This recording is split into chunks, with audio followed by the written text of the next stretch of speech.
I realized very quickly when I was getting into the music industry, it's whether you like games for real and you can play games, you enjoy games, and you really talk to people and you get to meet people and you eventually, hopefully, get to love the game that they're working on and you really want to play it. That clicks very much for the connection between me and a potential indie project.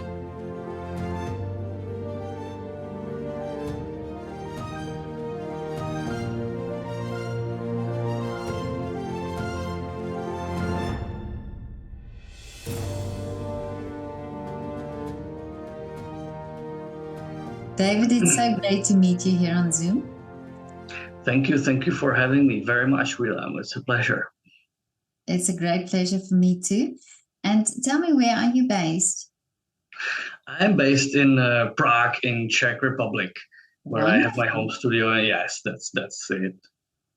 And were you born in Prague?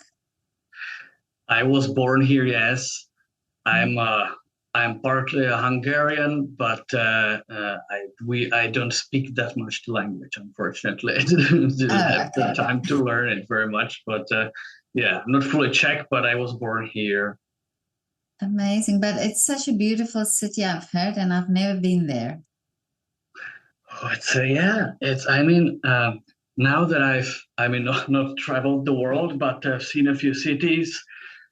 Sometimes on concert occasions or conference networking events, I can tell you that it's really beautiful and it's growing on me. And it's especially because of the hills and the terrain shapes. Most of the cities I've been in are mostly flat or more like more flattened than Prague. Prague is all hills and it really creates this kind of panorama wherever you look almost from the city center, so that makes it more beautiful, I think. Yeah. But are you a city person or are you more a nature person? I am very much more a nature person. Okay. I am in the center of Prague now, mainly because the work is easier to manage from here, easier to meet people, and it will save time. It's one of the main reasons, and to reach family and friends. But I definitely feel that I would prefer to be somewhere in nature, more or less disconnected in the future. But now I have to do what kind of works for the projects and for the development of art and stuff. But you, as a composer, sometimes composers or writers would say they get inspired in nature where it's quiet, where they can be withdrawn. And some say, no, they need the busyness of the city or the hustle and bustle and the time schedule, So what motivates you or what inspires you to write? Quietness or the busyness? For me, that depends. If it's for my personal project, for something that I really want to cut from myself, sort of, it's probably the quiet. It's probably having no deadline, being randomly inspired, probably randomly by some beautiful view in the nature or seeing a few animals, wild animals in the forest or ruins, especially ruins, medieval ruins. And those really call on me, and I could take a long time really to work something from that. But when I work for a project or for some kind of a deadline-based work, I like the noise because it kind of keeps me alert and awake, kinds of drives me to the deadline. But I don't want to keep working on projects all my life. Maybe sometime I'll be able to retreat to some secluded place and just do this kind of randomly inspired work. Yeah, but you also, this is what really, what I saw on Instagram that caught my attention was the project that you have turning pictures into music. Yes, yes, that's very honestly, I'm a quite introverted, I think, person, and I've been finding a way to get more into the social media marketing, sort of, or like presenting myself on the platforms. I needed to find a niche, to find some gimmick that I could do and really genuinely enjoy, not to like pretend I want to gain more followers and stuff, because I get really bad at that. So uh, and randomly, I just encountered this feature, which has probably been on Instagram for some time, but it seemed new to me. It was the remix feature, where you could take some posts, pictures, or videos and remix them and do a reaction to them. And that's what opened this kind of idea for me, that I can maybe I can do an improvisation on this picture with the remix uh, feature here, and that's what started it. I'm really glad, because I actually practice composition this way. I just look at some picture and it really triggers ideas immediately. Pictures are the best for me. Maybe almost better than nature, and like being somewhere quiet is the quietness of this art. And I just listen to it and it gives me stuff. And I work on these ideas for usually 5 minutes. Sometimes I can take up to 15 minutes, but I don't want to take more, because then it becomes composition work and practice work. And I want it to be like fresh. I want it to be an improvisation, sort of, mostly. So I tend to give myself a short time to try and exercise with what I can do in the moment. And I'm glad that it has found some audience, and I still have a lot of work to do on it, of course. And only recently I started doing a more meaningful format, because the remix was a little unfair towards the artists. It was a bit dishonest, because the art got cut or stretched, or otherwise butchered, and the artists didn't get proper links to it. So I'm now connecting with the artists directly through stories. Sometimes it goes through. Sometimes they are silent, but that's fine. And I hope to keep building this. But yeah, it's so wonderful that you. I mean, I didn't know that you just did it on. Say you gave yourself a short amount of time to just improvise onto something. So this is amazing. So you went with your first reaction of how you saw the painting then. Yes, it always has to be the first reaction. And if there is no reaction coming for some time, and I find myself really forcing ideas, inventing ideas, I better just not do it. It ends up sounding bad anyway. But luckily, I didn't have to refuse any of the artists that requested me to do music on Instagram, like Reverse, where I wasn't the one that hunted for the pictures. But when I got some pictures sent to me, all of them spoke to me, so that's great. And I have a few. This way, I want to apologize to you guys that I maybe haven't checked all the messages. I have like 3 at least there that are waiting for a response, but I'll definitely get to it. I promise. Yeah, because I can understand if you don't have an immediate reaction to it, then it's also not fair, to just create something that's not really honest and there.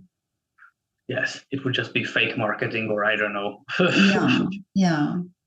But actually, in South Africa, there's a professor who did a study on just the other way around, really, where he played music to artists or let them hear songs that they don't understand the language, and then have them interpret it and do a painting on it or an artwork on it.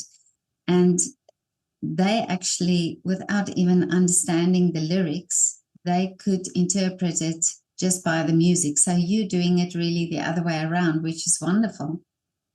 this is great. Oh, by the way, this is great. A great idea, especially with the unknown lyrics. That Yeah. can trigger you have to dig really deep into the sound to understand as much as possible. Yes. I had one painter friend who introduced this idea to me a long time ago when we had a concert together. He's a Dutch painter, and he just connected a few people on a workshop and learning events, and everyone was painting and I would be playing. So I was also a little bit of a reverse case, but there was a set topic. I was just like a support. But with this painter colleague, his name is John Lichtenberg, we once did a funny thing where I played something from his picture or a set of his pictures, and then from the composition that I made based on it, created another picture. Oh, And amazing. maybe we'll show it later on Instagram sometime, but I still didn't have time to photograph it properly. It's not very easy. Yeah, but I think it's also, you think of when we watch movies, for example, the music makes the whole experience of watching it or set the scene or so on. So you're adding to the painting. You're adding this mood or this feeling to the painting, which is lovely. Yes, I think you feel it exactly as the artists feel it. Yes, something more was added, and it's something different now. It's composition of disciplines. Yeah.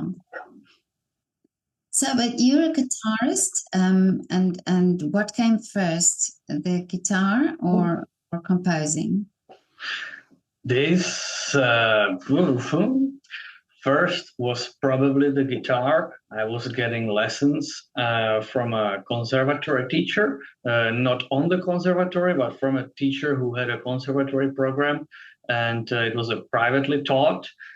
And I was really enjoying it. The only thing that I enjoyed more was video games. So these two things kept fighting each other from the very beginning.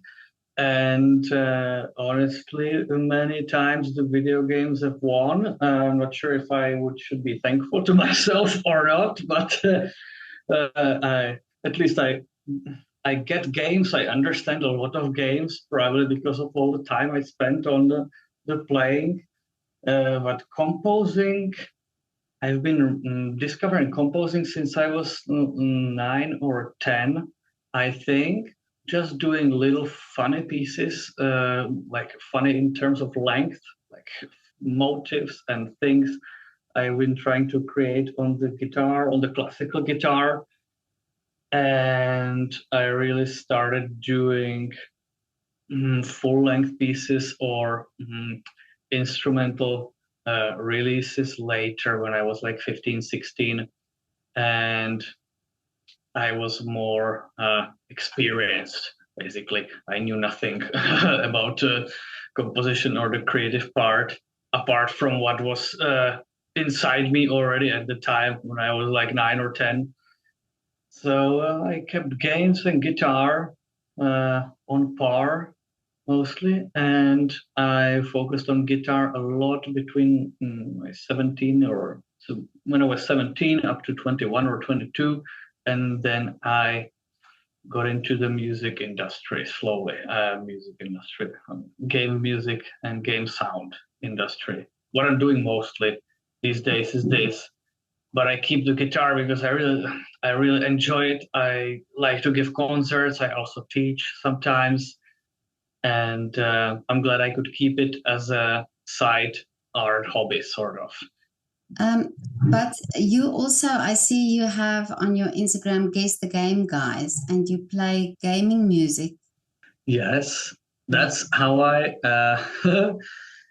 It's a very important story in this for me, because when I started doing these game covers or arrangements on guitar, first was Heroes of Might and Magic, I think, which is a game that's very close to me. I've really spent a lot of my childhood on it, and it really spoke to me, especially through the music. And I had the privilege and the luck. Basically, I was lucky enough to record these covers, put them on YouTube, and the composer himself, he found those, and he wrote some comments into it, and we connected online, and that really motivated me like nothing else to keep trying at game music and game music on guitar, like be an ambassador for game music on guitar, because most classical guitarists, uh, mm, not that it would be anything worth addressing as negative or positive, but they don't go too much into the media music. More film music, maybe, but not game music. That's like something sort of in the dark. And that was one of the reasons why I wanted to do it, because most people weren't doing it, and the music really wasn't getting the covers it deserved on YouTube. Definitely not at the time. There were a few beginners who liked the game and played a few pieces from it, and I wanted to put some concert performance level or something like that on it, and it paid off, luckily, because thanks to Paul Anthony Romero, the author of the Heroes music, I could really get into understanding game music, even composition of game music, and in the end get to perform with him on a few occasions, which was a real dream come true. I was really starstruck.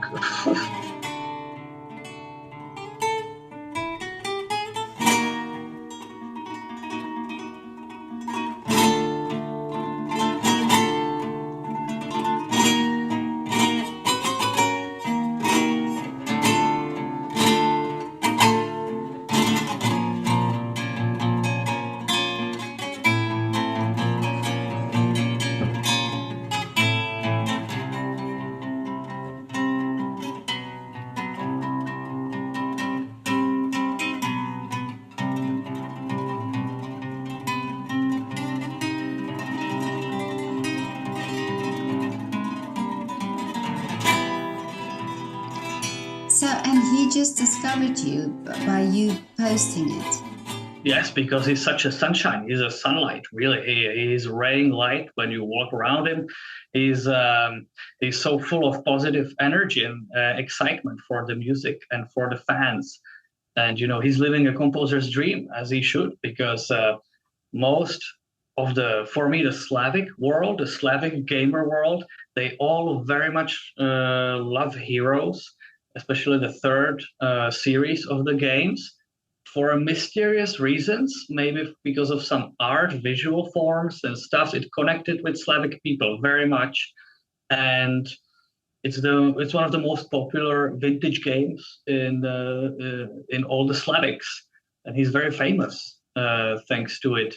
So I'm really happy for him, because the music definitely deserves this, and that I can take a little bit of a ride on that and on the music, and like show it on guitar. That's like pure happiness for me.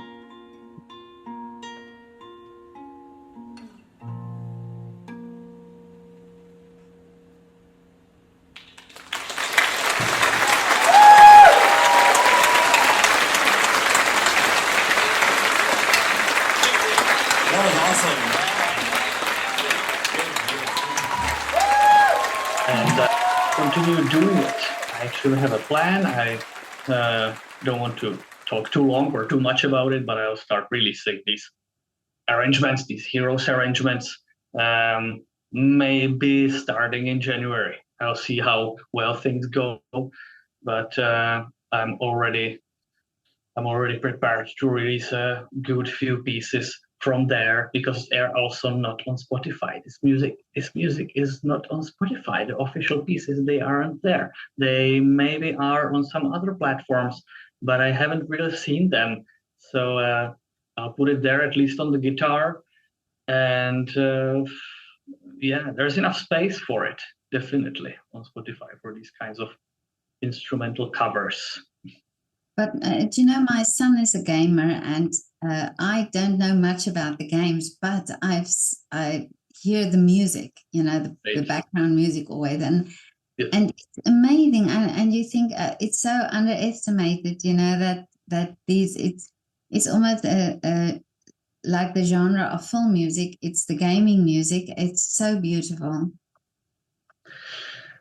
It is very similar.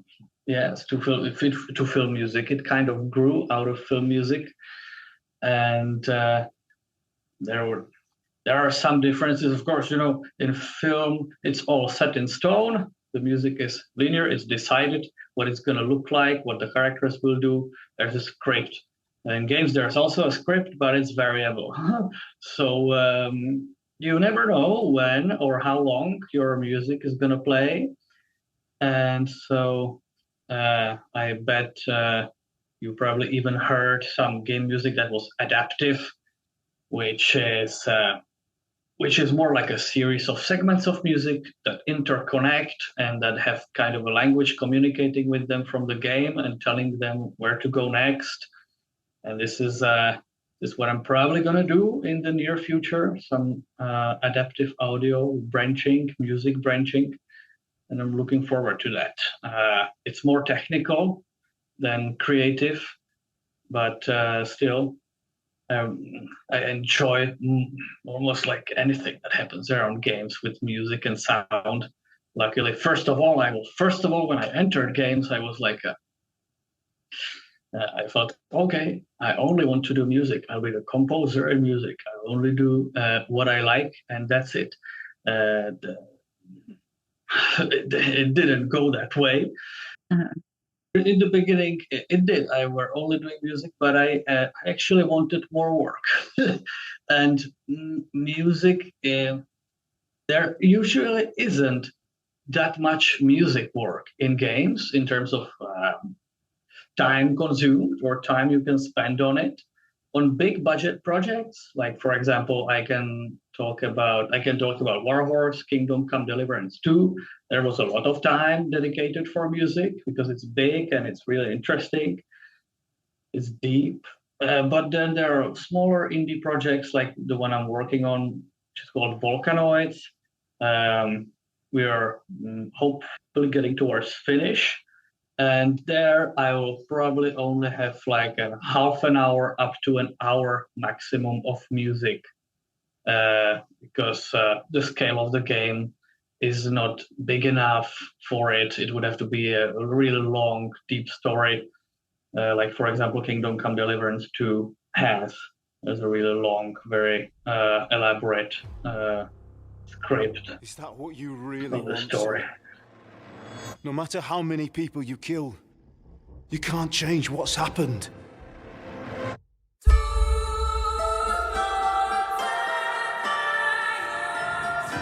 Dentes fortuna juvat! What does that actually mean? Fortune favors the brave. All we have to do is deliver a letter to Lord Otto von Bergov and ride back again. So I wouldn't expect much excitement there. Hans, look at me! Henry! For the love of God! My boy, war is a nasty business.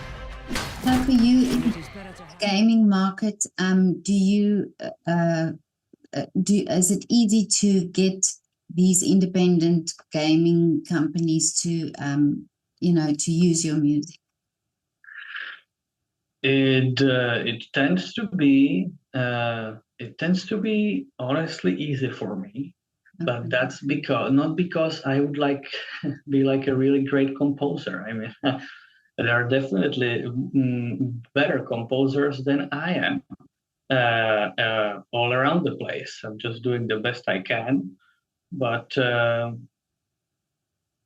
I realized very quickly when I was getting into the music industry, it's whether you like games for real and you can play games, you enjoy games, and you really talk to people and you get to meet people and you eventually, hopefully, get to love the game that they're working on and you really want to play it. That clicks very much for for the connection between me and a potential indie project.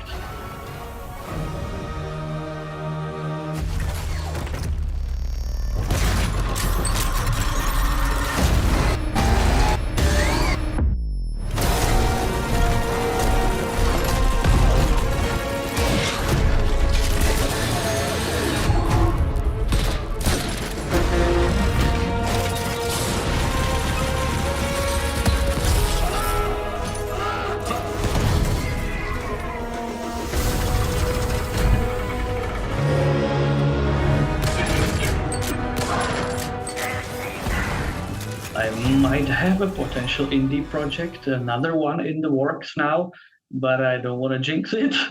Okay. I'll just leave it in the dark.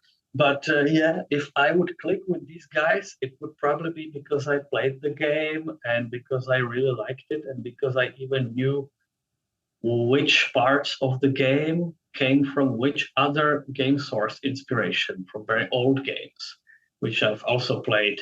So that really helps to get into the business. Not actually if you're a good composer. That's it's a bit. It's maybe a bit barbaric, or I don't know, but really, it's people. It's people connections and relationships. Even if I were John Williams and I would come and say, "Oh, I don't really play games," and oh, nobody would really like to talk to me. I think at that point. So it's this way. It's this way, kind of closed. Yes, or it's a closed family, sort of. The game development.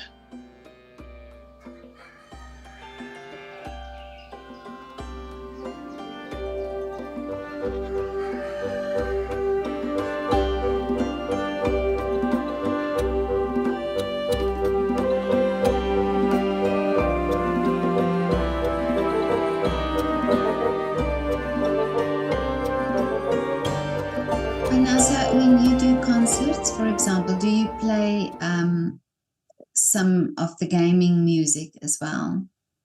Yes, that's yes, a very good question. And first of all, I had some worries about it because of copyright and and all that. But luckily, the composers that I worked with, or that the composer's music that I worked with, was first of all easy to communicate with. It was mostly the Paul Anthony Romero, the Heroes of Might and Magic composer, and it was also the composer for Skyrim and the Elder Scrolls games. Back when he was very active on the socials, and I made it clear with them. They made it clear with me what the copyright situation is, whether they can say anything about it or not. And then I started concerting with that music, and it worked. I usually really want to play for people. Sometimes I want to play for guitarists, which is honestly the fate of most classical guitar performances.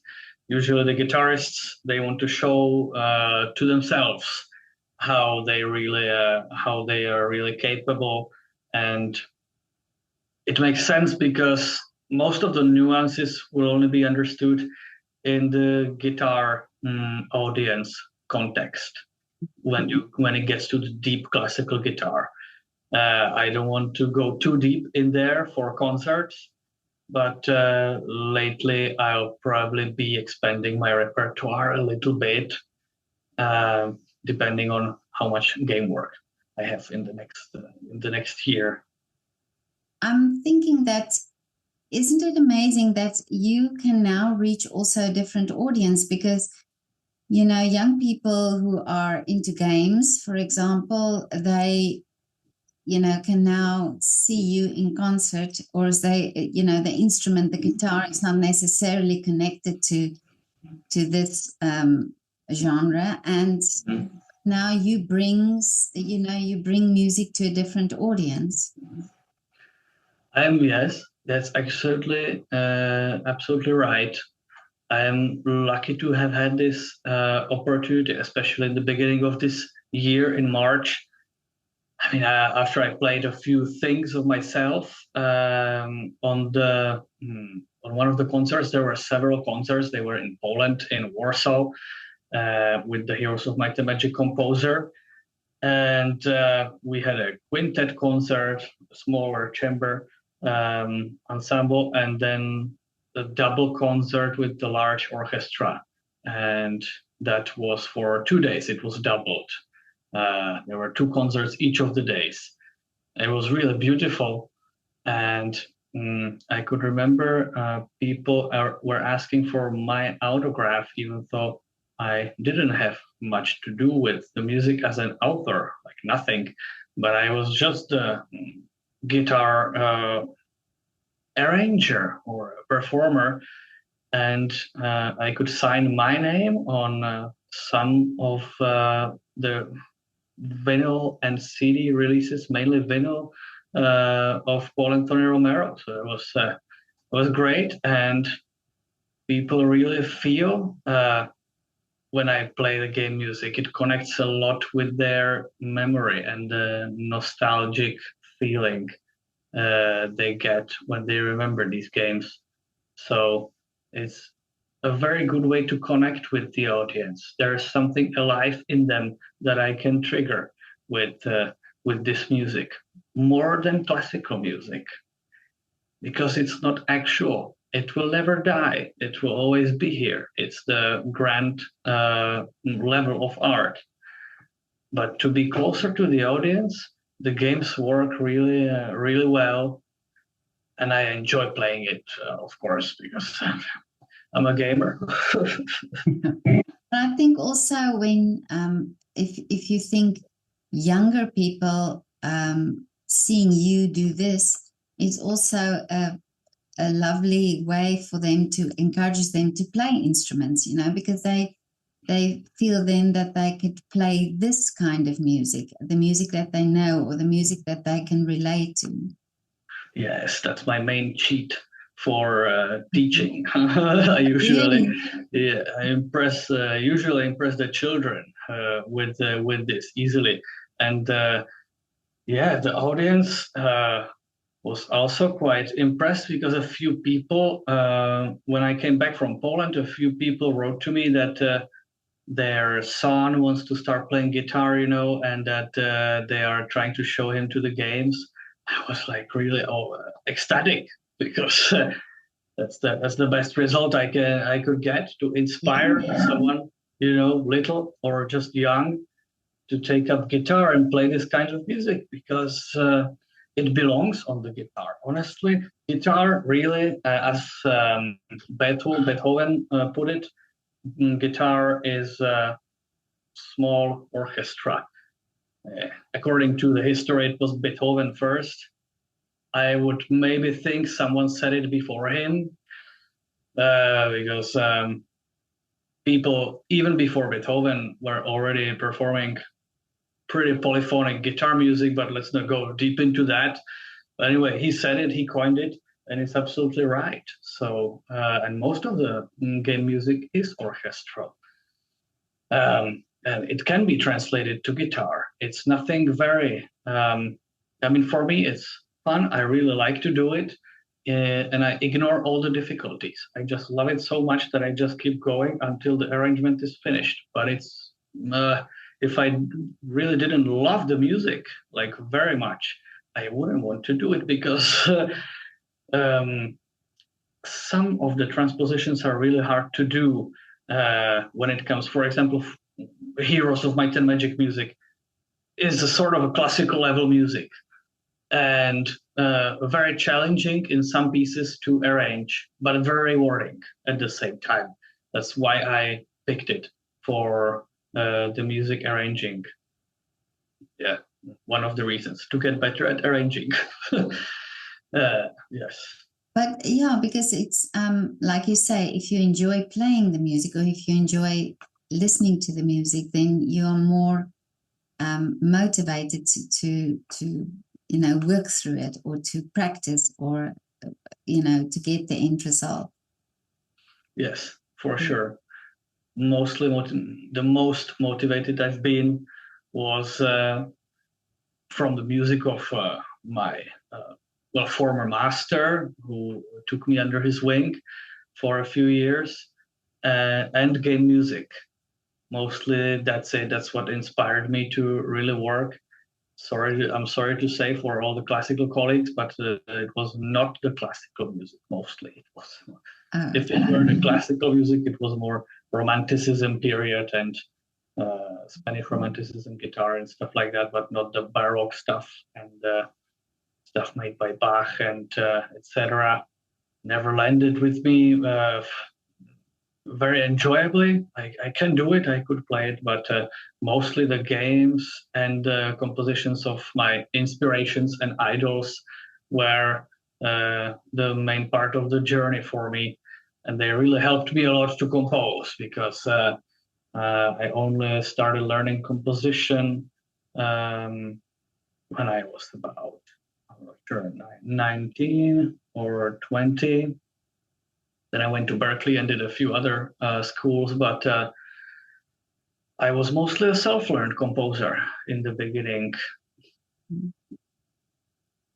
But this is so wonderful what you're doing. And I mean, I didn't even realize all this from your Instagram page, but such a great story and you know, wonderful what you're doing for the music. Yeah, definitely. But David, what are your wishes still for the future? For the future, I want us composers to keep our jobs and to manage to still have value even when AI becomes incredibly intelligent and creatively capable. That's my main wish. And to keep working on projects that excite people and to make people happy when they hear me perform, basically, or inspired, preferably.